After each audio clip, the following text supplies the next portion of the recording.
Shalom Bapak Ibu Saudara dikasihi Tuhan. Bersyukur buat pagi hari ini, dimanapun kita berada, kita percaya bahwa pagi hari ini kita menerima kesempatan yang sama untuk kita sama-sama beribadah kepada Tuhan pagi hari ini. Mari saya mengajak kita semua untuk sama-sama tundukkan kepala kita mau siapkan hati kita mau sembah Tuhan kita pagi hari ini, kita mau sama-sama naikkan rasa syukur kita karena kasih Tuhan dalam kehidupan kita pagi hari ini. Haleluya Yesus Tuhan, haleluya Yesus Tuhan. Pertolongan kita ya dari Tuhan yang menjadikan langit dan bumi, dan yang telah memilih kita sebelum dunia dijadikan, supaya kita kudus dan tak bercacat di hadapannya. Kiranya Bapa yang Maha Pengasih, Juru Selamat kita Yesus Kristus, dan penghibur kita Roh Kudus hadir dan memimpin ibadah kita dari awal hingga akhirnya. Amin.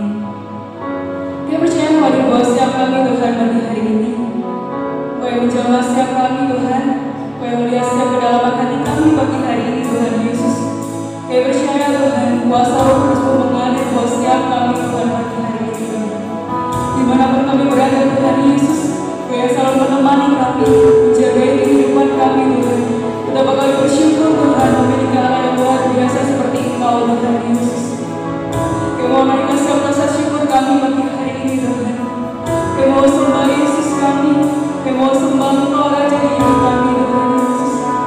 Betapa jiwa kami merindukan Engkau Tuhan pagi hari ini Tuhan Yesus. Hadir buat setiap kami Tuhan, hadir buat setiap kami Roh Kudus. Haleluya Yesus, haleluya Yesus.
kuasa atas tubuh jiwa roh kami Tuhan.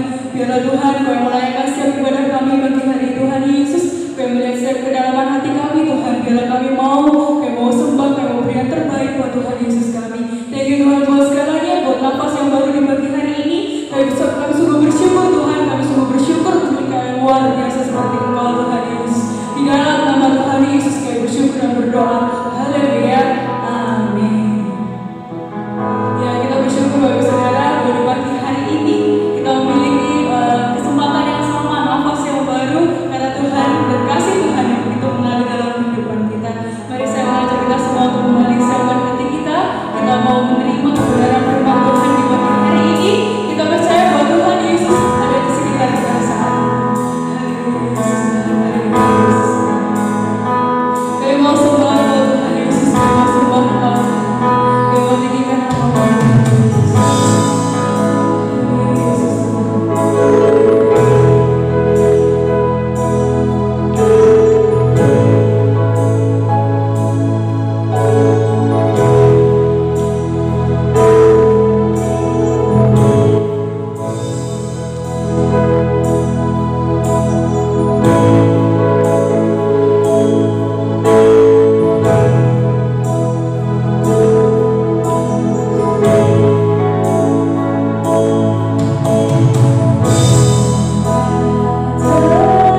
merasakan betapa Engkau hadir buat setiap kami berjaya Tuhan Yesus.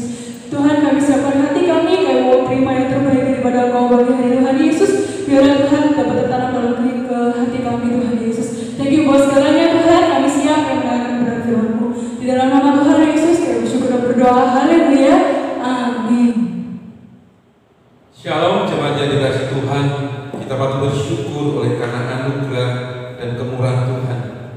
Itulah yang Tuhan ajarkan kepada setiap kita untuk senantiasa bersyukur hari demi hari. Tuhan boleh memimpin, menyertai dan memberkati kita. Oleh karena itu kita akan bersama-sama satu di dalam doa sebelum kita mendengarkan kebenaran firman Tuhan. Terpujilah nama-Mu ya Tuhan, Allah yang kami kasihi di dalam nama Tuhan Yesus. Sehingga pagi ini kami boleh bersyukur dengan pertolongan kami ada sampai hari ini. Tuhan, kalau sebentar kembali kami akan belajar kebenaran firman-Mu, kiranya Tuhan menolong, memampukan kami dan memampukan hamba-Mu untuk menjelaskan apa yang Tuhan mau untuk jemaat-Mu lakukan. Karena itu berkati kami Bapa, di dalam nama Tuhan Yesus kami berdoa dan mengucap syukur. Haleluya. Amin.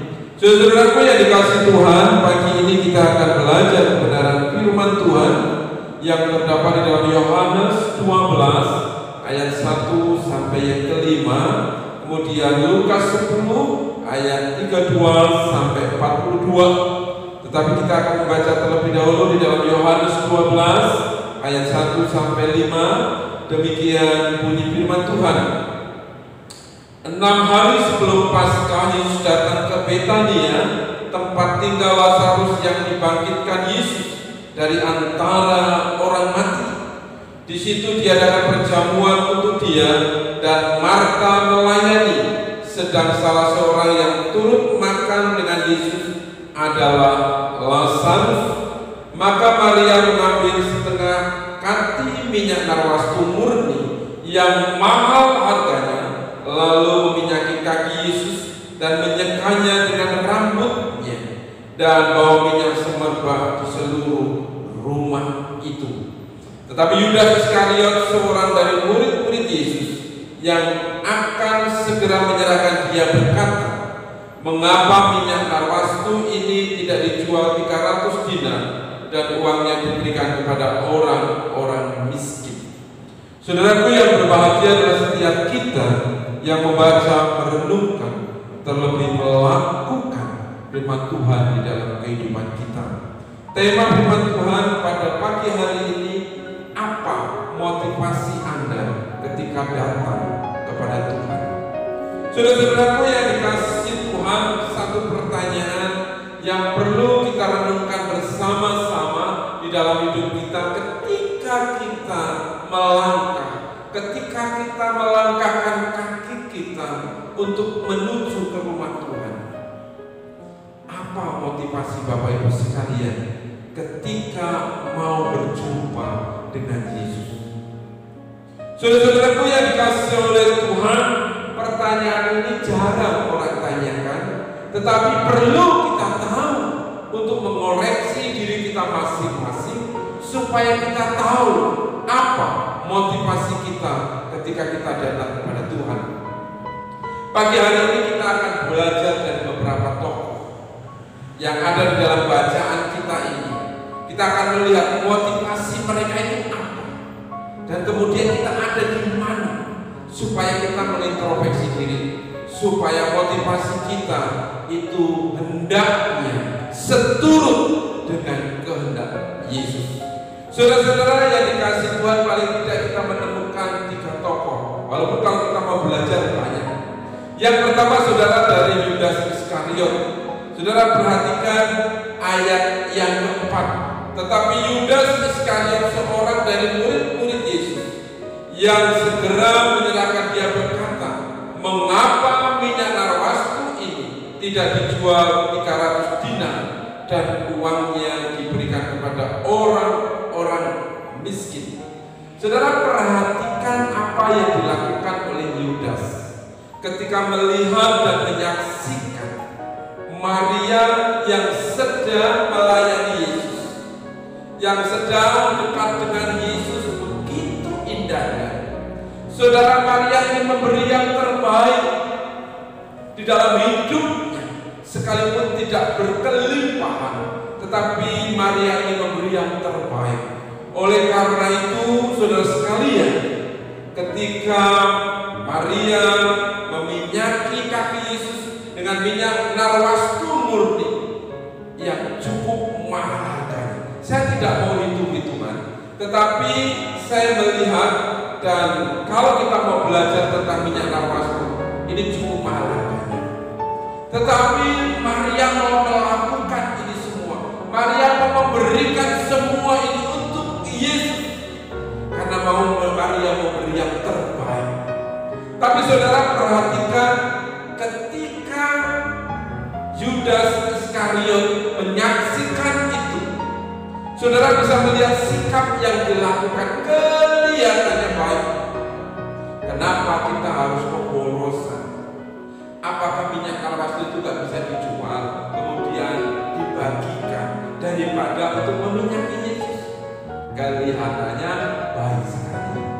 Tapi saudara, kalau kita mau lihat motivasi apa yang ada di balik semua itu, saudara, saya melihat pertama, Yudas itu orangnya selalu memikirkan untung rugi.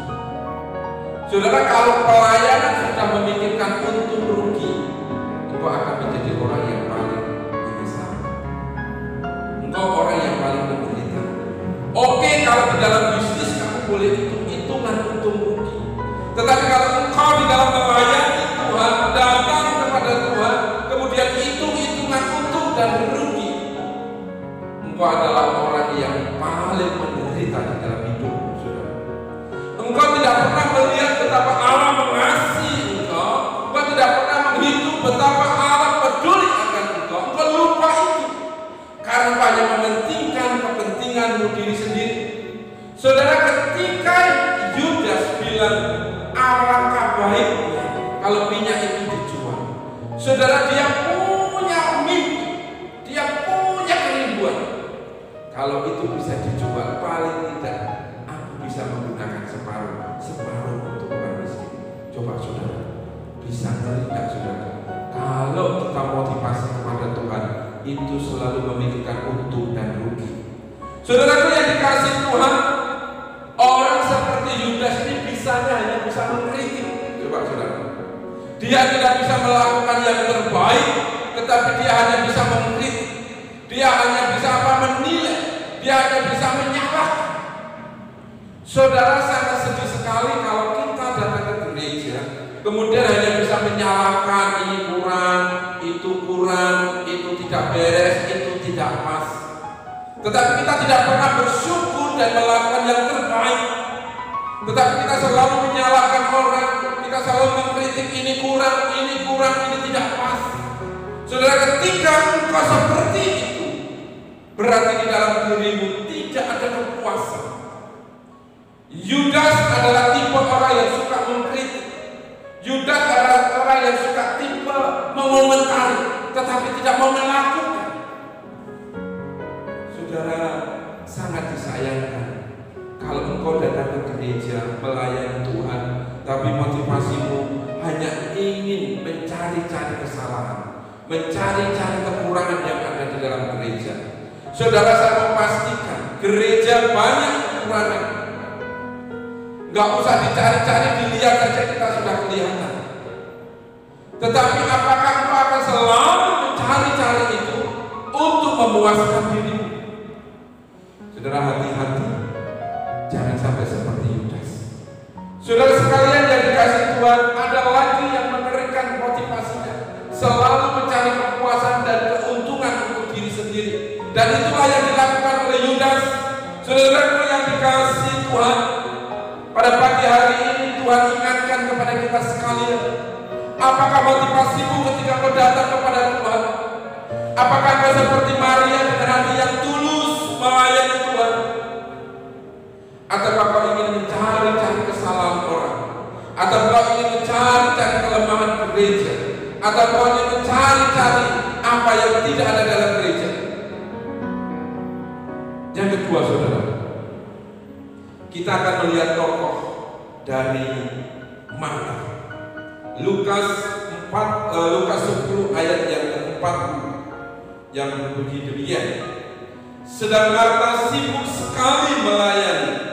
Ia mendekati Yesus dan berkata, "Tuhan, tidakkah Engkau peduli bahwa saudaraku membiarkan aku melayani seorang diri? Suruhlah dia membantu aku." Saudara, di situ ada kata sibuk sekali melayani. Saudaraku sekalian, di dalam ucapan syukur ada Marta, ada Maria. Saudara, ketika Yesus hadir di tengah-tengah mereka berusaha untuk menjawab. Saudara, dari pribadi kita akan melihat yang namanya Marta. Saudara, dikatakan sibuk sekali, sehingga seolah-olah di depan mata Marta tidak ada orang yang sibuk selain dia. Oleh karena itu, saudara-saudara sekalian, dia minta kepada Yesus agar saudaranya Maria membantu dia. Saudaraku yang dikasihi Tuhan, motivasi yang dilakukan oleh Marta, saudara sekalian, ini dilakukan oleh kebanyakan kita hari-hari ini. Saudara, kita seringkali sibuk dengan namanya pelayanan. Kita semua agenda kegiatan pelayanan kita mengikuti, bahkan kita mungkin tidak pernah absen, saudara. Di lapangan, di luar gereja, di dalam gereja, yang namanya pelayanan, saudara terlibat di dalamnya, sehingga seolah-olah tidak ada waktu. Saudara sekalian, apakah ini salah? Tidak. Tetapi sangat disayangkan, saudara sekalian, kalau engkau sibuk di dalam pelayanan, engkau sibuk dengan hal-hal yang lainnya, tetapi engkau jauh daripada Allah. Saudara, perhatikan Marta, dia mengutamakan hal-hal yang lainnya, yang kasat mata dilihat, dipuji, disanjung orang. Tetapi saudara, tahukah hubungan dengan Allah kering, saudara, terasa jauh sekali karena tidak ada waktu. Saudara, bukankah kita seringkali juga menghabiskan waktu kita di dalam pelayanan, di dalam pekerjaan, sehingga engkau datang ke gereja, engkau lebih mengutamakan hal-hal yang lainnya, tetapi engkau lupa bahwa engkau tidak membangun hubungan dengan Allah. Saudara, tidak heran kalau kita sekali-kali menjadi kering, engkau menjadi kelelahan, engkau menjadi kecapean, tetapi engkau tidak mendapatkan apa-apa. Engkau tidak mengalami sesuatu yang luar biasa di dalam hidupmu, karena engkau lebih mengutamakan hal-hal yang lainnya. Engkau sibuk kesana kemari, orang melihat engkau luar biasa, orang melihat menyanjung engkau karena pelayanan yang luar biasa, tetapi hatimu kering. Jika engkau selalu meminta orang lain membantu, engkau selalu minta orang menolong untuk suksesnya sebuah pelayanan. Tidak salah, saudara. Tetapi kalau engkau hanya menyibukkan hal-hal pelayanan, tetapi engkau lupa membangun relasi dengan Allah, ini juga sangat disayangkan. Oleh karena itu, saudara-saudara yang dikasihi Tuhan, saya mengajak kita sekalian, mari janganlah kita seperti Marta yang hanya menyibukkan hal-hal lainnya, tetapi engkau lupa membangun hubungan dengan Allah. Engkau lupa membenahi hubungan dengan Allah. Sampai sejauh manakah hubunganmu dengan Allah sampai hari ini? Apakah kau menikmati kehadiran Allah dalam hidupmu? Apakah kau mengalami relasi yang baik dengan Allah sehingga kau menikmati pelayananmu itu? Saudara, untuk apa engkau pelayanan dibilang orang hebat, tetapi hatimu kering, hatimu hampa, hatimu tidak mengalami apa-apa, sehingga yang ada dalam dirimu adalah menuntut dan menuntut dan menuntut orang lain untuk memperhatikan apa yang kau inginkan. Saudaraku yang dikasihi Tuhan, mari kita belajar motivasi apa hari ini ketika engkau datang kepada Tuhan. Yang berikutnya, saudara sekalian, kita akan melihat dari apa yang dilakukan oleh Maria, ayat 39. Perempuan itu mempunyai seorang saudara yang bernama Maria. Maria ini duduk dekat kaki Tuhan dan terus mendengarkan perkataannya. Kita perhatikan, Maria ini duduk dekat kaki Tuhan. Apa artinya duduk dekat kaki Tuhan, saudara sekalian? Jemaat yang dikasihi, saya menemukan beberapa hal apa yang dilakukan oleh Maria ini. Saudara, sekalipun Marta protes, iri dengan apa yang dilakukan oleh Maria, Maria tidak bergeming sedikit pun. Saudara, saya melihat sesuatu yang mulia yang dilakukan oleh Maria. Yang pertama, saudara, dia lebih mengutamakan Tuhan. Dia lebih mendahulukan Tuhan daripada hal-hal yang lain. Saudara, dia tahu pekerjaan di luar banyak, dia tahu pelayanan yang ada di luar banyak, tetapi yang hadir hari ini adalah Raja yang perlu dilayani. Wah, saudara, kalau engkau menyadari di dalam hidupmu bahwa yang hadir ini adalah Yesus yang ada di dalam hatimu, apakah engkau akan meninggalkan tamu? Apakah engkau akan membiarkan tamu istimewa ini dan engkau sibuk dengan yang lainnya? Satu pilihan yang tepat yang dilakukan oleh Maria. Dia lebih mengutamakan Yesus dibanding pelayanan-pelayanan yang lain. Dia lebih mendahulukan Tuhan dibanding yang lainnya. Karena dia tahu prioritas, dia tahu mana yang didahulukan, mana yang diutamakan di dalam hidupnya. Karena yang datang ini adalah tamu istimewa. Saudara yang dikasih Tuhan, bukankah di dalam hidup engkau juga mengalami tamu yang istimewa, yaitu Yesus yang ada di dalam hatimu? Apakah kau mengabaikan? Apakah kau membiarkan sementara Yesus mengetuk pintu itu terus untuk masuk di dalam hatimu? Saudaraku yang terkasih, yang berikutnya saya mendapatkan satu motivasi yang luar biasa. Dia fokus. Dia benar-benar fokus dan tidak tergoda dengan yang lain. Dia fokuskan untuk melayani Yesus tanpa terpengaruh tergiur yang lainnya. Saudara, kita seringkali gagal fokus. Seringkali kita tidak bisa fokus dengan baik ketika engkau melayani Tuhan, ketika engkau mengutamakan Tuhan. Karena adanya banyak kebutuhan, adanya desakan hidup seringkali membuat engkau gagal fokus. Seringkali engkau tidak bisa fokus dengan baik terhadap Yesus yang harusnya engkau layani, yang harusnya engkau dahulukan. Saudaraku yang dikasih Tuhan, ini penting sekali. Oleh karena itu kita rindu di dalam hidup ini, kita mau memikirkan hal ini. Yang berikutnya, saudara, Maria tunduk dan setia kepada Tuhan. Saudara, ketundukan ini penting. Kita seringkali menjadi orang kita melawan, memberontak karena tidak sesuai dengan keinginan kita. Tetapi apapun yang terjadi, Maria tunduk kepada Yesus. Dia setia mengerjakan bagiannya. Sudah tidak heran kalau Yesus memuji apa yang dilakukan Maria. Saudara, mari saya mengajak kita sekalian belajar dari karakter tokoh-tokoh dalam Alkitab ketika mereka datang kepada Yesus, ketika mereka melayani. Apakah motivasimu seperti Yudas yang hanya mencari keuntungan dan selalu menyalahkan orang lain? Atau kau seperti Marta yang hanya sibuk dengan pelayanan, akhirnya lupa membangun relasi dengan Allah? Apakah kau mau seperti Maria yang selalu mengutamakan Tuhan di dalam hidupnya, yang selalu mendahulukan Tuhan, yang selalu fokus di dalam hidupnya, yang selalu tunduk dan setia? Saudara, di tengah kondisi yang sulit ini, Tuhan mau engkau memiliki motivasi yang benar agar hidupmu tidak sia-sia, agar apa yang kau lakukan memiliki nilai dan menjadi berkat bagi dirimu dan bagi orang lain. Kiranya Tuhan menolong, menyertai dan memberkati dalam hidup kita. Mari kita satu di dalam doa. Tuhan, kami bersyukur untuk kebenaran firman-Mu pada pagi hari ini yang sungguh menguatkan kami, Tuhan. Mari Bapa, Engkau mengoreksi diri kami masing-masing sampai hari ini, sejauh ini. Apakah motivasi kami ketika melayani Tuhan, ketika datang kepada Tuhan, sudah sungguh-sungguh seperti yang dilakukan Maria, sehingga berkenan di hadapan Tuhan?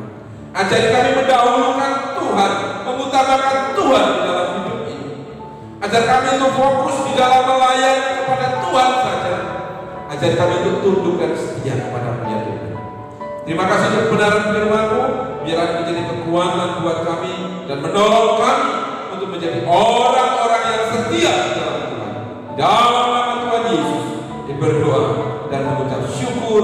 Haleluya. Amin. Saudaraku yang dikasihi Tuhan, kita patut bersyukur kepada Tuhan kalau kita ada di bulan Juni ini.